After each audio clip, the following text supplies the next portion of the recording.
नमस्कार फ्रेंड्स, कैसे हैं आप।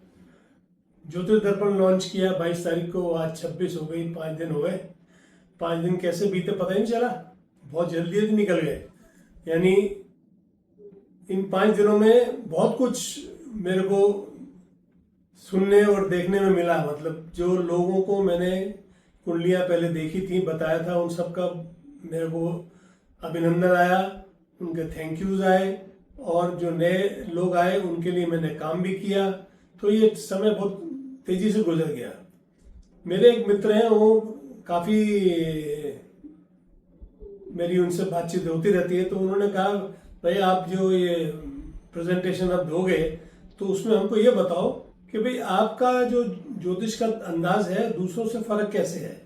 आप बोलते हो ना कि हमारा जो है अलग ही तरीका है, हम इतनी जल्दी उपाय बताते नहीं हैं, उपाय बताते हैं तो सटीक होते हैं, तो आपका क्या है उपाय। बोला ठीक है, मैं करूँगा इसके बारे में बात। तो मैंने सोचा कि आज मैं आपसे राहु केतु के बारे में बात करूँ।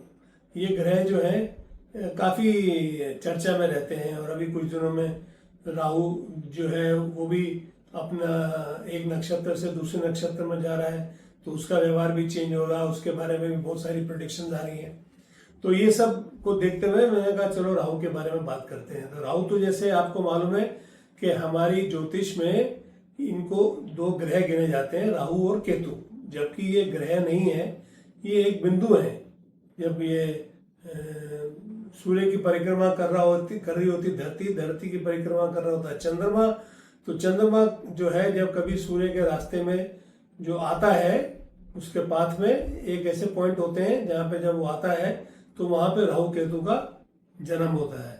और अगर हमारी मिथोलॉजी में जाए तो माइथोलॉजी के ये कहती है कि भाई जब मंथन हुआ था समुद्र का, तो उसमें जो अमृत निकला, वो जब विष्णु जी सबको बांट रहे थे सारे देवताओं को, उनमें एक स्वर भानु नाम का राक्षस आगे खड़ा हो गया भेष बदल के।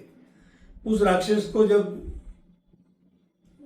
अमृत पिलाया गया तो जब तक उसने थोड़ा सा पिया तो इतने में चंद्रमा और सूर्य ने नोट कर लिया कि ये राक्षस है। उन्होंने इमीडिएटली विष्णु जी को बोला और विष्णु जी ने उनकी गर्दन काट दी। तो गर्दन तक का जो पार्ट था, यहाँ तक का पार्ट, वहां तक तो अमृत चला गया, उसके बाद अमृत नहीं गया। तो जो नीचे का पार्ट है वो केतु हो गया, और मुंह का जो पार्ट है जो कट के गिर गया वो राहु हो गया। और केतु इसलिए छटपटाता रहता है, हमेशा परेशान रहता है कि भाई मेरे ने क्या बुरा किया, मुझे क्यों नहीं अमृत का थोड़ी सी बूंद भी मेरे को क्यों नहीं नसीब हुई। एनीवे, तो अब ये राहु का जो है इसका इलाज या इसका व्यवहार, ये दोनों अपन डिस्कस करेंगे। तो राहु का एक मैं उदाहरण देता हूँ कि राहु जो है ना, आपको एक ये मिथ्या पैदा करता है, भ्रम पैदा करता है। ये आपको एहसास दिलाता है कि ये चीज आपको बहुत मिल सकती है। जैसे आपका 11वें में राहु आ गया, 11वां भाव जो है धन का भाव है, तो ये आपको लगेगा कि मेरे को अब धन आएगा। और कई ज्योतिषी आपको बोलेंगे भी कि अब जैसे राहु 11वें में आया या इसकी दशा 11वें की आई तो आपका फायदा होगा, आपको धन आएगा, धन लाभ होगा। तो उस चक्कर में आप जो है अपने नए नए प्लान बनाने शुरू कर देते हो, और वो आप बहुत बड़ी कल्पना करने लग जाते हो। आपकी ख्याति बढ़ेगी, जैसे फिल्म स्टार्स हैं या पॉलिटिशियंस हैं, तो अपनी ख्याति का गलत अंदाजा लगाने लग जाते हैं। उसके सामने साथ में उसके ऑपोजिट घर में केतु बैठा है। केतु आपको बताया मैंने छटपटाता रहता है, उसको हमेशा लगता है उसे कुछ मिला नहीं, जो मिलना चाहिए था वो मिला नहीं, तो केतु इसलिए वो चीज की डिमांड करता है।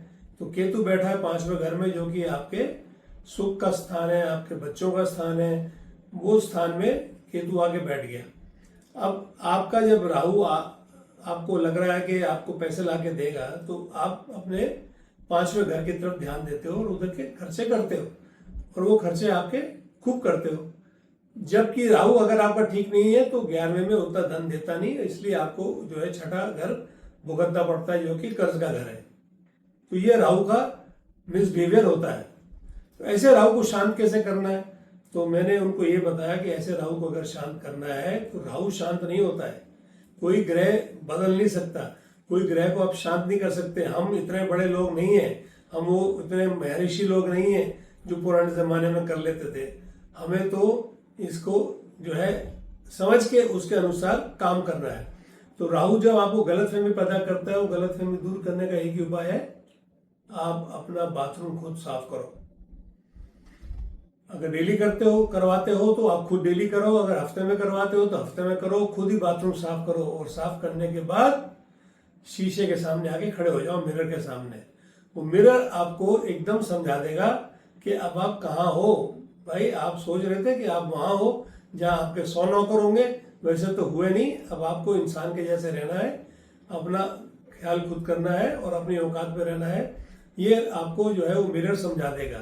और यही काम मेरा ज्योतिष करता है, आपको आपके जीवन का दर्पण दिखाता है, इसलिए इसका नाम ज्योतिर्दर्पण है। तो अब आपको अगर मेरी बात अच्छी लगी हो तो इसको लाइक करो, मेरे इस वीडियो को सब्सक्राइब करो, अपने दोस्तों को फॉरवर्ड करो। और अगर आपको कुछ पूछना है तो ज्योतिर्दर्पण.com में आओ, वहाँ पे मेरे फॉर्म्स हैं, उन फॉर्म्स को फिल करो। मैं क्वेश्चन आपके आंसर दूंगा, ऑफकोर्स फीस लूंगा। तो या फिर आप मेरे को डायरेक्ट फ़ोन कर सकते हो, या मुझे व्हाट्सएप कर सकते हो, या मुझे ईमेल कर सकते हो, जो कि सब मैंने नीचे दिया हुआ है। धन्यवाद, नमस्कार।